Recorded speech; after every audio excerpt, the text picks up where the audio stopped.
ನಾ ಕಾಯಂ ಹೇಳ್ತೇನೆ ಟೈಮ್ ಟೇಬಲ್ ಹಾಕೋಬೇಕು ಅಂತೀನಿ. ಆಯ್ತು, ನೀವು ಟೈಮ್ ಟೇಬಲ್ ಹಾಕೊಂಡಿರ್ತೀರ ಅಂತ ಅನ್ಕೊಂಡೇನೆ. ಟೈಮ್ ಟೇಬಲ್ ಹಾಕೊಂಡ್ರಿ, ಆಮೇಲೆ ಹೆಂಗೆ ಓದಬೇಕು, ಯಾವ ಟೈಮ್ಗೆ ಕ್ಲಾಸ್ ಕೊಂಡ್ರದ್ದು ಹಾಕೊಂಡ್ರಿ. ಆದ್ರೆ ಆ ಟೈಮ್ ಟೇಬಲ್ ಆಗೇ ಕೂತೈತ್ರಿ. ಆ ಟೈಮ್ ಟೇಬಲ್ ಹಾಕೊಂಡ್ರಿ ಅನ್ಕೊಂಡೇನೆ. ಈಗ ಆ ಟೈಮ್ ಟೇಬಲ್ ಆಗೈತ್ರಿ. ಆ ಟೈಮ್ ಟೇಬಲ್ ಪ್ರಕಾರ ನೀವು ಓದ್ತಾ ಇಲ್ಲ, ಆ ಪ್ರಕಾರ ನೀವು ಓದ್ತಾ ಇಲ್ಲ ಅನ್ಕೋತೀರಿ. ನೀವು ಏನು ಅನ್ಕೋತೀರಿ, ಈಗ ರಾತ್ರಿ ಓದೋದು ಬೇಡ, ಮುಂಜಾನೆ ಜಲ್ದಿ ಹೇಳೋನು, 4:00 ಅಂದ್ರೆ ಹೇಳೋನು, 4:00 ಎದ್ದು ಓದನು ಅಂತೀರಿ. 4:00 ಹೇಳ್ತೀರಿ ಇಲ್ಲ ಅಂತಲ್ಲ, 4:00 ಹೇಳ್ತೀರಿ. ಎದ್ದು ಏನು ಮಾಡ್ತೀರಿಪ್ಪ ಅಂದ್ರೆ ಓದಾಕ್ ಕುಂಡಿರ್ತೀರಿ. ಹೆಂಗೆ ಓದಾಕ್ ಕುಂಡಿರ್ತೀರಿ, ಫಸ್ಟ್ ಒಂದು ಬುಕ್ ತೊಗೊಂಡು ಹಿಂಗೆ ಓದಾಕ್ ಕುಂಡಿರ್ತೀರಿ. ಕೂತಾಗ ಸ್ವಲ್ಪ ಓದ್ತೀರಿ, ಒಂದು 5 ನಿಮಿಷ 10 ನಿಮಿಷ ಓದ್ತೀರಿ. ಓದ್ಕೊಂಡು ನಡ ನುಸಾಕತ್ಕೊಂಡು ಏನಂತೀರಿ, ಸ್ವಲ್ಪ ಗ್ವಾಡಿಗೆ ಆಧಾರ ಹಾಕೊಂಡ್ರು ಅಂತೀರಿ. ಗ್ವಾಡಿಗೆ ಆಧಾರ ಹಾಕೊಂಡಿರ್ತೀರಿ. ಹಂಗೆ ಗ್ವಾಡಿಗೆ ಆಧಾರ ಆಗೋದು ಅದು ಗಾಂವ್ ಆಗೋದಿಲ್ಲ ತಿಳ್ಕೊಂಡು ಏನು ತೆಲಿಬೇಂದಿನೋ ಹಾಸಿಗೆ ಬುಕ್ಕ ಇಟ್ಕೊಂಡು ಓದ್ತಿರ್ತೀರಿ. ಕಾಲು ಮಡ್ಚ್ಕೊಂಡು ಓದ್ತಿರ್ತೀರಿ. ಆಮೇಲೆ ಕಾಲು ಜುನ್ ಬರಾಕತ್ತಾವ. ಕಾಲು ಜುನ್ ಬರಾತ್ಲಿ ಏನು ಮಾಡ್ತೀರಿ, ಕಾಲು ಉದ್ಕ ಮಾಡಿ ಓದಾಕತ್ತೀರಿ. ಕಾಲು ಉದ್ಕ ಮಾಡ್ತೀರಿ, ಸ್ವಲ್ಪ ಹಿಂಗೆ ಕೂತ್ ಬ್ಯಾಸರ ಆಕೈತಿ.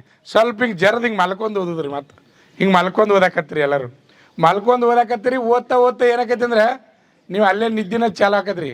ಅದು ಪುಸ್ತಕ ತಾನೇ ಓದ್ತಿರ್ತೈತಿ. ಅಲ್ಲಿ ಪುಸ್ತಕ ತಾನೇ ಓದ್ತಿರ್ತೈತಿ ರೀ. ಇದು ಓದು ಮೆಥಡ್ ಅಲ್ಲ.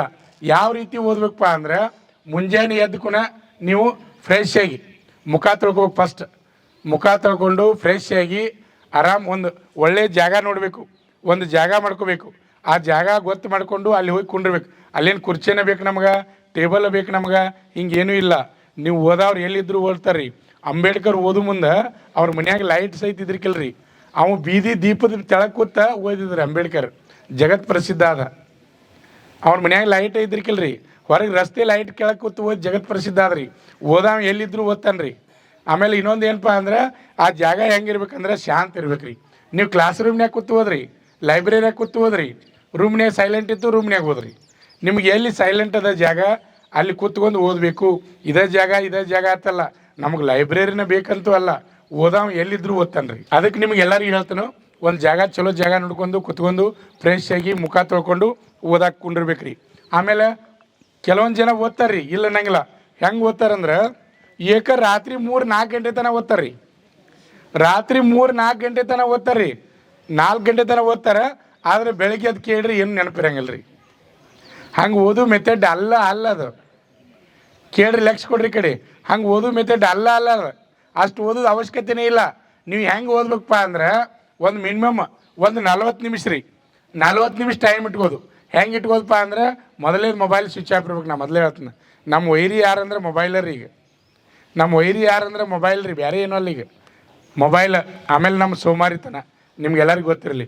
ಮೊಬೈಲ್ ಸ್ವಿಚ್ ಆಫ್ ಮಾಡಬೇಕು. ಒಂದು 40 ನಿಮಿಷದಿಂದ 1 ತಾಸು ರೀ. ಯಾವ ರೀತಿ ಓದ್ಬೇಕಂದ್ರೆ, ಪೂರ್ಣ ಮಗ್ನವಾಗಿ ಓದ್ಬೇಕ್ರಿ. ಮಗ್ನವಾಗಿ ಅಂದರೆ ಪುಸ್ತಕ ಬಿಟ್ಟು ನಿಮ್ಮ ತಲೆಯಾಗಿ ಏನೂ ಇರಬಾರ್ದು. ನಮ್ಮ ದೋಸ್ತ್ ಏನು ಮಾಡತ್ತಾನು, ಹೊಲ್ದಾಗ ಏನು ಮಾಡತ್ತಾರು, ಊರಾಗ ಏನು ಮಾಡತ್ತಾರು, ಹಿಂಗೆ ತಲೆಯಾಗಿ ಯಾವುದೇ ವಿಚಾರಗಳು ಬರಬಾರ್ದು. ಅವ ಹಂಗೆ ಮಾಡತ್ತಾನು, ಇವು ಹಿಂಗೆ ಮಾಡತ್ತಾನು, ಅವ್ರು ಹಂಗೆ ಇವ್ರು ಹಂಗೆ, ಇದು ಏನೂ ವಿಚಾರ ಬರಬಾರ್ದು ರೀ. ನಿಮ್ಮದು ಹೆಂಗಿರ್ಬೇಕಂದ್ರೆ, ಪೂರ್ತಿ ಪುಸ್ತಕ ಒಳಗೆ ಇರಬೇಕು. ಪುಸ್ತಕ ಒಳಗೆ ಇದ್ಕೊಂಡು ಓದ್ತಾ ಏನು ಮಾಡ್ಬೇಕಂದ್ರೆ, ನೆಕ್ಸ್ಟ್ ಒಂದು 40 ನಿಮಿಷ 1 ತಾಸು ಆದಮೇಲೆ ಮುಚ್ಚಿದ್ರಿ. ಅದನ್ನು ಮುಚ್ಚಿದ ಮೇಲೆ ಹೆಂಗೆ ಮಾಡ್ಬೇಕಪ್ಪ ಅಂದರೆ, ನೆಕ್ಸ್ಟ್ ಕಣ್ಣು ಮುಚ್ಚಿದ್ರಿ. ಕಣ್ಣು ಮುಚ್ಚಿ ನೆನಪು ಮಾಡ್ಕೋದು, ನಾ ಏನೇನು ಓದ್ನಿ, 1ನೇ ಪಾಯಿಂಟ್ ಏನು, 2ನೇ ಪಾಯಿಂಟ್ ಏನು, 3ನೇ ಪಾಯಿಂಟ್ ಏನು, 4ನೇ ಪಾಯಿಂಟ್ ಏನು, ಹಿಂಗೆ ಓದಬೇಕು. ನೆನಪು ಮಾಡ್ಕೋದು. ಈಗ 1ನೇದು ನೆನಪು ಬರ್ತದೆ, 2ನೇದು ನೆನಪು ಬರ್ತದೆ, 3ನೇದು ನೆನಪು ಬರ್ತಾ ಇಲ್ಲ, 4ನೇದು ನೆನಪು ಬರ್ತದೆ, 5, 6ನೇ ಪಾಯಿಂಟ್ ನೆನಪು ಬರ್ತಾ ಇಲ್ಲ. ನೀವು ಓದೇರಿಗೆ ನೆನಪು ಬರ್ತಾ ಇಲ್ಲ. ಹೊಳ್ಳಿ ನೆನಪು ಮಾಡಲಿಕ್ಕೆ ಪ್ರಯತ್ನ ಮಾಡೋದು. ನೆನಪಾತು ನೋಡೋದು, ನೆನಪಾಗಲಿಲ್ಲ ಮತ್ತು ಬುಕ್ ತೆಗೆದು ನೋಡೋದು. ನೀವು ಎಷ್ಟು ಓದಿರ್ತೀರಿ ಅಷ್ಟು ಗಟ್ಟಿ ಆಗ್ಬೇಕು. ನಿಮ್ಗೆ ಎಲ್ಲರಿಗೂ ಗೊತ್ತಿರಲಿ, ನೀವು ಎಷ್ಟು ಓದಿರ್ತೀರಿ ಅಷ್ಟು ಪೂರ್ಣ ಗಟ್ಟಿ ಆಗಬೇಕು. ಅದು ಏನು ಅನ್ನೋದು ಕ್ಲಿಯರ್ ಮಾಡಿಕೊಂಡೆ ನಾವು ಮುಂದೆ ಹೋಗ್ಬೇಕು. ಮತ್ತು ಏನು ಮಾಡೋದು, ಸ್ವಲ್ಪ ರೆಸ್ಟ್ ಮಾಡಿ ಮತ್ತೆ ಓದಬೇಕು. ಹಂಗಾರೆ ದಿನಕ್ಕೆ ನಾವು ಎಷ್ಟು ತಾಸು ಓದ್ಬೇಕು ಸರ? ದಿನಕ್ಕೆ ನೀವು 2 ತಾಸು 4 ತಾಸು ಓದಿದ್ರೆ ಸಾಕ್ರಿ. ನೀವು ಬೆಳತನ ತನಕ ಓದೋದು ಅವಶ್ಯಕತೆ ಇಲ್ಲ. 2ರಿಂದ 4 ತಾಸು ರೀ ನಾವು ಓದೋದು. ಒಟ್ಟೆ ಹೇಳೋದು ಇಷ್ಟ ರೀ. ನಾ ಹೆಚ್ಚು ಬೆಳತನ ತನಕ ಓದ್ರೆ ಅಂತ ಹೇಳೋದೇ ಇಲ್ಲ ನಾನು. 2ರಿಂದ 4 ತಾಸು ಅದು ಗಟ್ಟಿ ಇರ್ಬೇಕು ರೀ. 4 ತಾಸು ಗಟ್ಟಿ ನಿಮ್ಮ ಓದಿತ್ತಪ್ಪ ಅಂದ್ರೆ ನೀವು 100ಕ್ಕೆ 100 ಗ್ಯಾರಂಟಿಯಾಗಿ ಎಲ್ಲ ನೆನಪಿಟ್ಕೋಬೋದು. ನಿಮ್ಗೆ ಎಲ್ಲರಿಗೂ ಗೊತ್ತಿರಲಿ. ಆಮೇಲೆ ನೆಕ್ಸ್ಟ್ ಏನಪ್ಪ ಅಂದ್ರೆ, ನೀವು ಓದಬೇಕಾದ್ರೆ ಏನು ಮಾಡ್ಬೇಕಂದ್ರೆ ಪಾಯಿಂಟ್ ಮಾಡ್ತಾ ಹೋಗ್ಬೇಕ್ರಿ. ಓದಬೇಕಾದ್ರೆ ಪಾಯಿಂಟ್ ಬರ್ಕೋತ ಹೋಗ್ಬೇಕ್ರಿ. ಪಾಯಿಂಟ್ ಇಂಪಾರ್ಟೆಂಟ್ ಎಲ್ಲ ಬರ್ಕೋತ ಹೋಗ್ರಿ ತಿಳಂಗಿಲ್ಲ. ಇಂಪಾರ್ಟೆಂಟ್ 1ನೇದೇನು 2ನೇದೇನು 3ನೇದೇನು ಪಾಯಿಂಟ್ ಬರಿತಾ ಹೋಗ್ಬೇಕು. ಒಂದು ಸಲ ಬರೆದ್ರೆ 4 ಸಲ ಓದಿದಂಗೆ ನಿಮ್ಗೆ ಎಲ್ಲರಿಗೂ ಗೊತ್ತಿರಲಿ. ಒಂದು ಸಲ ಬರೆದ್ರಿ ಅಂದ್ರೆ 4 ಸಲ ಓದಿದಷ್ಟು ನೆನಪು ಉಳಿತದೆ. ಆಮೇಲೆ ಇನ್ನು ಕೆಲವು ಮಂದಿ ಓದ್ತಾರ್ರಿ, ಮ್ಯಾಥ್ಸು ಓದ್ತಾರ್ರಿ, ಮೆಂಟಲ್ ಎಬಿಲಿಟಿನೂ ಓದ್ತಾರ್ರಿ. ಅದು ಓದೋದಲ್ಲ, ಅದು ಏನು ಮಾಡೋದ್ರಿ, ಅದು ಬರೀದು ಮಾಡ್ಬೇಕ್ರಿ, ಓದೋದಲ್ಲ. ಆ ರೀತಿ ಮಾಡಿದ್ರೆ ಮಾತ್ರ ನೀವು ಸಕ್ಸಸ್ ಹಾಕಿರಿ, ನಿಮ್ಗೆ ಎಲ್ಲರಿಗೂ ಗೊತ್ತಿರಲಿ. ಆಮೇಲೆ ನೆಕ್ಸ್ಟ್, ನೀವು ಯಾವತ್ತು ಸ್ನೇಹಿತರ ಜೊತೆ ಓದ್ತಾ ಇರ್ತೀರಿ. ನಾ ಯಾವತ್ತು ಹೇಳ್ತಿರ್ತೀನಿ, ದೋಸ್ತಿ ಇದ್ದವ್ರು ಬಾಜು ಕುಂಡ್ರಂಗಿಲ್ಲ ರೀ ಓದು ಮುಂದೆ. ದೋಸ್ತಿ ಇದ್ದವ್ರು ಬಾಜು ಓದಾಕ ಯಾಕೆ ಕುಂಡ್ರಂಗಿಲ್ಲ ಅಂದರೆ ಅದು ನಿಮ್ಮನ್ನ ಮಾತಾಡ್ಸಕ್ಕೆ ಹಚ್ಚತೈತ್ರಿ. ಅಲ್ಲಿ ನೀವೊಂದು ಏನರ ತೆಗಿತಿ, ಸುಮ್ಕೊಂಡ್ರು ಆತ ಅವಂತಾನೆ, ಆಮೇಲೆ ನೀ ಸುಮ್ಕೊಂಡಿರ್ತಿ, ಅವಂದು ಏನರ ತೆಗಿತಾನ ಮಾತಾಡ್ದೆ. ಅದಕ್ಕೆ ಓದು ಮುಂದೆ ದೋಸ್ತರ ಜೊತೆಯಾಗಿ ಕುಂಡಿರಬಾರ್ದು, ಇದು ಮೊದಲನೇದು. ಆಮೇಲೆ ಇನ್ನೊಂದು, ನೀವು ಎಲ್ಲಕ್ಕಿಂತ ಹೆಚ್ಚು ನೆನಪಿಡೋದಂದ್ರೆ ಚರ್ಚೆ ಮಾಡೋದು ಭಾಳ ನೆನಪು ಉಳಿತೈತ್ರಿ. ನಿಮ್ಗೆ ಗೊತ್ತಿರಲಿ, ಚರ್ಚೆ ಮಾಡೋದ್ರಿ. ನಿಮ್ಮ ದೋಸ್ತರು ಅವ್ರಿಗೊಂದು ಹೇಳೋದು, ನೀವೊಂದು ಪಾಠ ಓದು, ನಾವೊಂದು ಪಾಠ ಓದ್ತೀನು, ನೀ ಏನೇನು ಓದಿದಿ ಒಂದೊಂದು ತಾಸು ಇಟ್ಕೋದು ಟೈಮ್, 1 ತಾಸು ಟೈಮ್ ರೀ.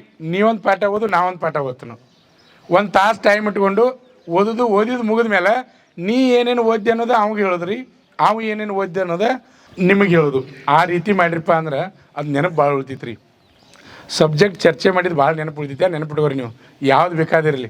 ಒಂದು ಉದಾಹರಣೆ, ನೀವು ಕ್ಲಾಸ್ ಮುಗಿದ ಮೇಲೆ ಬಂದಮೇಲೆ ಇವತ್ತು ಏನೇನು ಹೇಳಿರು ನೀವಿಬ್ರು ಕೂಡ ಡಿಸ್ಕಸ್ ಮಾಡಿರಿ ಸಾಕ್ರಿ, ಅದು ನೆನಪು ಉಳಿತದೆ. ನಮ್ಮ ಸಂಸ್ಥೆಯಲ್ಲಿ SSC GD, SSC MTS ಮತ್ತು ಹವಾಲ್ದಾರ್ ಹುದ್ದೆಗಳಿಗೆ ಪೂರ್ವಭಾವಿಯಾಗಿ ದೈಹಿಕ ಮತ್ತು ಲಿಖಿತ ಪರೀಕ್ಷೆಯ ತರಬೇತಿ ಕೊಡಲಾಗುವುದು.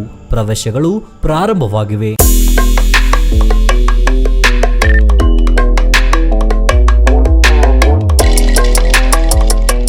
ಪಾಲಕರ ಆಶೀರ್ವಾದ, ಯುವಕರ ಪ್ರೋತ್ಸಾಹದಿಂದ ಸರ್ಕಾರದಿಂದ ಮಾನ್ಯತೆ ಪಡೆದು ಕರ್ನಾಟಕದಲ್ಲಿ ಯಶಸ್ವಿಯಾಗಿ 21ನೇ ವರ್ಷದಲ್ಲಿ ಮುನ್ನಡೆಯುತ್ತಿರುವ ಸಂಸ್ಥೆಯಿಂದ ಇಂಡಿಯನ್ ಆರ್ಮಿಯಲ್ಲಿ Agniveer, general duty, tradesman, army assistant officer, store keeper ಮತ್ತು ಟೆಕ್ನಿಕಲ್ ಹುದ್ದೆಗಳಿಗೆ ಅಗ್ನಿವೀರ ಇಂಡಿಯನ್ ಆರ್ಮಿಯನ್ನ ಸೇರಬಯಸುವ ಅಭ್ಯರ್ಥಿಗಳಿಗೆ ಪೂರ್ವಭಾವಿಯಾಗಿ ಕಂಪ್ಯೂಟರ್ ಬೇಸ್ಡ್ ಎಕ್ಸಾಮ್ ಹಾಗೂ ದೈಹಿಕ ಪರೀಕ್ಷೆಗಳಿಗೆ ತರಬೇತಿ ನೀಡಲಾಗುವುದು.